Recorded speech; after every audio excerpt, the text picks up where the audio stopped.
नहीं हूँ, एजुकेशन के फील्ड से नहीं हूँ। मैं एक कलाकार हूँ, एक आर्टिस्ट हूँ, एक क्रिएटिव इंसान हूँ। और आप लोग बेहतर जानते हैं एजुकेशन के बारे में। इतने साल से आप एजुकेशन चला रहे हैं। पिछले कुछ साल से मेरा अनुभव हुआ है, चूंकि मैंने कुछ फिल्में की हैं। एक फिल्म थी तारे ज़मीं पर, और अभी हाल ही में मेरी जो फिल्म आई है 3 इडियट्स, ये दोनों फिल्में एजुकेशन के टॉपिक पर हैं।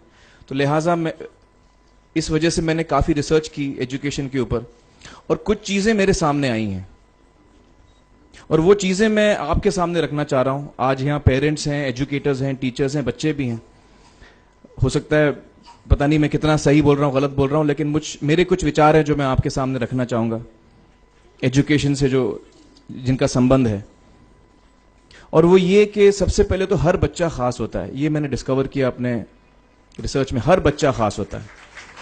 हर बच्चे में, हमारी तरह, आपकी तरह और हमारी तरह, हर बच्चे में कुछ ना कुछ काबिलियत होती है, कुछ ना कुछ कमजोरी होती है। मुझ में भी कमजोरी है, काबिलियत है। आप में भी कुछ ना कुछ काबिलियत और कमजोरी है, और हर बच्चे में कुछ ना कुछ कमजोरी और काबिलियत होती है। और हमें as parents, as elders, as education system, हमें हर बच्चे की खासियत को पहचानना है, उसे मदद करनी है। उसकी क्या खासियत है, उसका क्या दिल चाहता है, उसे किस चीज में खुशी मिलती है, वो हमें उसको हेल्प करना है कि हम उसको वो ढूंढ सके, और उसमें हमें सपोर्ट करना है। और जो उसकी कमजोरी है उसमें हमें उसको सपोर्ट करना है। मुझे अक्सर एजुकेशन इंस्टीट्यूट्स मुझे बोलते हैं कि हम हमारे स्कूल में सारे बच्चे पास होते हैं, हमारे स्कूल में सारे बच्चे फर्स्ट आते हैं, या हम जो बोर्ड एग्जाम है उसमें हमारे सारे बच्चे पास होते हैं। मुझे एक सवाल पूछना है कि हमारे कितने बच्चे खुश हैं? सबसे बड़ा सवाल मेरा ये है, how many of our children are happy? और वो जो हैप्पीनेस क्वोशेंट है ना, वो मेरे लिए सबसे अहम है। क्योंकि देखिए, पढ़ाई लिखाई तो हम सीख ही लेते हैं। जब मुझे कोई चीज सीखनी होती है तो मैं कुछ ना कुछ करके सीख ही लेता हूं। हमारी फिल्म 3 इडियट्स जब रिलीज होने वाली थी, रिलीज से पहले हमने कई स्क्रीनिंग्स रखे थे, टेस्ट स्क्रीनिंग जिसको हम कहते हैं, जिसमें कि हम ऑडियंस, जैसे आप लोग हैं, उनको बुलाते हैं, फिल्म दिखाते हैं, उनसे पूछते हैं कि फिल्म कैसी लगी। ऐसे एक टेस्ट स्क्रीनिंग हमने किया था। बंबई में एक फैक्ट्री में कारीगर लोग काम करते हैं, तो करीब 25-30 कारीगर आए थे उस स्क्रीनिंग में। स्क्रीनिंग के बाद उनका एक कारीगर था, उसने मुझसे एक सवाल पूछा। उसने मुझसे ये पूछा, आप लोगों ने फिल्म देखी है 3 इडियट्स? उसमें उसने मुझे एक सवाल पूछा जो बहुत कमाल का सवाल था। उसने मुझे ये सवाल पूछा कि सर, पिक्चर के अंत में हमें पता लगता है कि आप तो रणछोड़ दास थे ही नहीं, रैंचो तो थे ही नहीं आप, तो सर्टिफिकेट तो आपको मिला नहीं, वो तो जावेद जाफरी को मिल गया। तो आप इतने बड़े साइंटिस्ट कैसे बन गए? इतने बड़े पेटेंट्स, 400 पेटेंट्स, जापानी लोग आपके पीछे पड़े हैं, तो आपको सर्टिफिकेट तो मिला नहीं, तो आप इतने बड़े साइंटिस्ट कैसे बन गए? बहुत ही अहम सवाल है ये, बहुत ही इंपॉर्टेंट सवाल है। और ये जो मुद्दा है उसके हार्ट में जाता है ये, कि जब मैं एग्जाम के लिए रट के जवाब देता हूं और वो जवाब में मुझे नंबर मिलते हैं और मैं पास हो जाता हूं, तो मेरे हाथ में एक पर्चा आता है जो मुझे कहता है कि मैं पढ़ा लिखा हूं। लेकिन वाकई में पढ़ा लिखा हूं या नहीं, ये अभी तक हमको श्योर मालूम नहीं है। लेकिन जब आप नॉलेज चाहते हैं कि आपको मिले, विद्या मिले आपको, तो फिर वो कागज का मायने कुछ होता नहीं है। तो मैंने उसको जवाब में 2 सवाल पूछे। मैंने बोला उसको कि भैया, आपको क्या लगता है मैं अच्छा एक्टर हूं? उसने बोला हाँ, देश भर में आप सब लोग मानते हैं आपको, आप अच्छे एक्टर हैं। मैंने उससे कहा कि भैया, मेरे पास कोई सर्टिफिकेट नहीं है जो कहता है कि मैं अच्छा एक्टर हूं। मेरे पास कोई कागज नहीं है जो मुझे बोलता है कि मैं अच्छा एक्टर हूं। मैंने फिर उससे एक सवाल पूछा कि मैंने सुना आप बहुत अच्छे कटर हैं, आपके जो बॉस मुझे बताते हैं कि आप उनके मेन कटर हैं और आपकी बड़ी इज्जत करते हैं वो। आपके पास कोई पर्चा है, सर्टिफिकेट है जो मुझे बताता है कि आप कटर हो? उसने बोला नहीं सर। तो मैंने बोला आपका जवाब आपको इधर ही मिल गया। Education is beyond marks, education is beyond grades, education is what you learn. और मेरी इच्छा है कि हिंदुस्तान में हम एजुकेशन को इस नजरिए से देखें कि हम अपने बच्चों को वाकई शिक्षा दें। और शिक्षा हम खुशी से दें, क्योंकि शिक्षा में सिर्फ ज्ञान नहीं होता, शिक्षा में एक और चीज मिली हुई होती है, वो ये है कि हम अपने बच्चों को डेवलप करते हैं as human beings.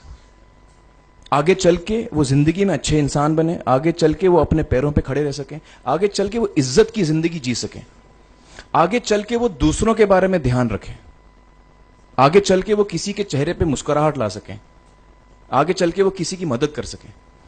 This is what we should develop of our children. ये मेरी फीलिंग है। मैं जहां भी देखता हूं, ये मेरे साथ भी हुआ है जब मैं छोटा था। जब से हमारे बच्चे छोटे होते हैं, जब से बच्चे पैदा होते हैं, बच्चा घर आता है, हम बच्चे को पूछते हैं भाई मार्क्स कितने मिले, फर्स्ट आए कि सेकंड आए? वो बोलता है सेकंड। सेकंड आए तो अरे फर्स्ट नहीं आए, डांट पड़ती है उसको। जो बोलता है मैं 10th आया तो उसकी तो हालत ही बुरी हो जाती है। बच्चे को लगता है यार ये फर्स्ट आना बड़ा जरूरी है। उसको रेस में हम पूछते हैं तुम रेस में फर्स्ट आए कि सेकंड आए? में हम उसको बचपन से, जब से वो केजी लोअर केजी में होता है, जब लोअर केजी में रेस होती है, चमचा मुंह में लगा के उसमें नींबू डाल के भागते हैं।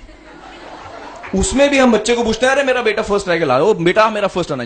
मतलब पेरेंट्स चिल्ला रहे हैं बेटा भागो, मतलब नींबू लेके भागो। तो उसमें होता क्या है कि बच्चे को लगता है कि यार ये बड़ा जरूरी है। मेरे पेरेंट्स को हमेशा, मेरे पेरेंट्स मुझे एक ही सवाल पूछते हैं, मैं फर्स्ट आया कि नहीं। उसके जहन में ये बात बैठ जाती है कि मेरे को अव्वल आना है, मेरे को कंपीट करना है, मेरे को बाकी लोग से आगे निकलना है। टीचर्स भी यही सवाल उसको पूछते हैं आमतौर पे, मेरे साथ हुआ है। होता क्या है कि जब वो बच्चा 21 साल का होता है तो वो बड़ा सेल्फिश हो जाता है, और उसको सेल्फिश हमने बनाया, हमारे सिस्टम ने बनाया। वो अपने बारे में सोचता है और किसी के बारे में नहीं सोचता है, क्योंकि यही हमने उसको ट्रेन किया है बचपन से। बचपन से हमने उसको यही ट्रेन किया कि बेटा तुम पहले आना, बाकी सब लोग को भूल जाओ। तो जब वो नौजवान बनता है तो उसका नजरिया सोसाइटी की तरफ यही हो जाता है कि भैया मुझे आगे बढ़ना है, बाकी सब बाय हुक और by crook I must succeed, I don't care about anybody else. मेरा ये दिल कहता है, मेरा ये दिल चाहता है कि अगर हम जितने यहां पेरेंट्स हैं, एडल्ट्स हैं, यंगस्टर्स हैं जो कल जाके पेरेंट्स बनेंगे, अगर हम अपने बच्चों को ये सीख दें जब वो छोटे हैं, जब वो घर आए हम उसको ये सवाल पूछें, ये नहीं पूछें कि मार्क्स कितने मिले, उसको ये पूछें कि बेटा आज तुमने किसकी मदद की, आज तुमने किसके चेहरे पे मुस्कुराहट लाई। अगर हम उसको ये पूछें तो उसको ये लगेगा कि यार जरूरी ये है, मेरे पेरेंट्स मुझे हमेशा ये पूछते हैं, मार्क्स का तो कभी पूछते नहीं, वो मुझसे ये पूछते हैं कि भैया तुमने किसको हेल्प किया आज। तो हेल्प करना लोगों को, लोगों के बारे में सोचना, लोगों के चेहरे पे मुस्कुराहट लाना, ये मेरे पेरेंट्स के लिए बड़ा इंपॉर्टेंट है। साइकोलॉजिकली वो इस चीज के साथ बड़ा होगा, स्कूल वही जाएगा, पढ़ाई लिखाई वही करेगा, वो उसका नजरिया थोड़ा बदल जाएगा। जब वो बच्चा नौजवान बनेगा, 21 साल का होगा, और सारे बच्चे उस उम्र के जब 21 साल के होंगे, हमारी सोसाइटी चेंज हो जाएगी। क्योंकि तब हमारी सोसाइटी में ऐसे नौजवान होंगे जो खुद के बारे में नहीं सोच रहे, दूसरों के बारे में सोच रहे हैं। तो मुझे लगता है कि सबसे बड़ी चीज जो हमारे एजुकेशन सिस्टम में मैं देखना चाहूंगा, जो मैंने अपने स्कूल लाइफ में नहीं देखी, कि हमको ये अहमियत इस पे दी जा रही है कि हम अपने आसपास के बच्चों को कितना हेल्प कर रहे हैं। ये एक बहुत बड़ी तब्दीली अगर आ जाए तो मुझे लगता है कि हमारा देश बहुत सुधर सकता है, बहुत बदल सकता है, हम बहुत